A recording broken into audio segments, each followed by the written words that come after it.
জয়নগর কাণ্ডে জল গড়ালো হাইকোর্টে। কল্যাণী এইমসে আজ ময়না তদন্তের নির্দেশ আদালতের। কাটাপুকুর মর্গ থেকে দেহ স্থানান্তর কল্যাণী জেএনএম হাসপাতালে। সেখানে এইমসের চিকিৎসকরা তারা ময়নাতদন্ত করবে, গতকাল এমনটাই নির্দেশ দেয় কলকাতা হাইকোর্ট। অন্যদিকে সিবিআইতে আজ জনস্বার্থ মামলার সম্ভাবনা কলকাতা হাইকোর্টের। কথা বলবো আমাদের সঙ্গে সরাসরি কল্যাণীর জেএনএম হাসপাতাল, সেখান থেকে রয়েছেন আমাদের প্রতিনিধি বিশ্বজিৎ রয়েছেন আমাদের সঙ্গে। বিশ্বজিৎ, ময়না তদন্তের প্রক্রিয়া কি শুরু হয়ে গিয়েছে? কারণ গতকাল কলকাতা হাইকোর্ট রীতিমতো সময় ধার্য করে দিয়েছিল সকাল 11:45।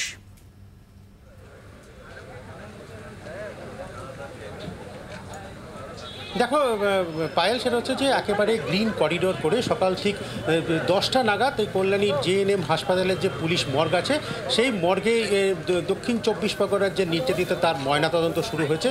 আমি ঠিক যেখানে দাঁড়িয়ে আছি আমার ঠিক পিছনেই সেই পুলিশ মর্গ, সেখানেই নির্যাতিতার ময়নাতদন্ত শুরু হয়েছে। এবং বাইরে যেটা হচ্ছে সেই বাইরে প্রচুর মানুষ যারা রাজনৈতিক দলের তরফ থেকে এখানে বিক্ষোভ দেখানো শুরু করছে। ইতিমধ্যেই বিজেপি, আইএসএফ এবং ডিওয়াইফআই, এসএফআই তারা সবাই এখানে বিক্ষোভ দেখাচ্ছেন। আমাদের সাথে রয়েছেন বিজেপির বিধায়ক অম্বিকা রায়। আমরা তার কাছ থেকে শুনে নেব যে আপনাদের মূল উদ্দেশ্যটা কি, কারণটা কি।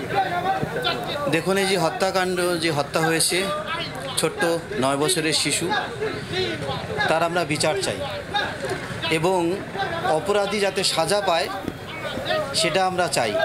তার জন্যে এভিডেন্স যেটা, সেই এভিডেন্সটা যেন সঠিক সামনে আসে, আর তার জন্যে পোস্টমর্টেমটা অত্যন্ত ইম্পর্টেন্ট।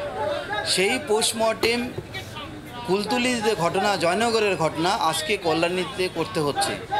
কারণ ভিকটিমের বাবা মা তারাও চাইছে যে পশ্চিমবঙ্গের পুলিশ মেশিনারির প্রতি তাদের ভরসা নেই। তারা যদি তাদের রাজ্য সরকারের যদি হসপিটালের মাধ্যমে যদি এই পোস্টমর্টেম করা হয়, তাহলে যে ইনজুরি মার্ক বা যে সঠিক যে তথ্য, যে কজ অফ ডেথ, এইগুলো ঠিক মতন আসবে না। আর সেই জন্যে তারা এই পশ্চিমবঙ্গ সরকারের পুলিশ মেশিনারি এবং ডাক্তারের প্রতি তাদের আস্থা নেই। আর সেই কারণেই সেন্ট্রাল গভর্নমেন্টের হসপিটালের যাতে এটা করানো যায়, তার জন্য তারা দাবি জানিয়েছেন।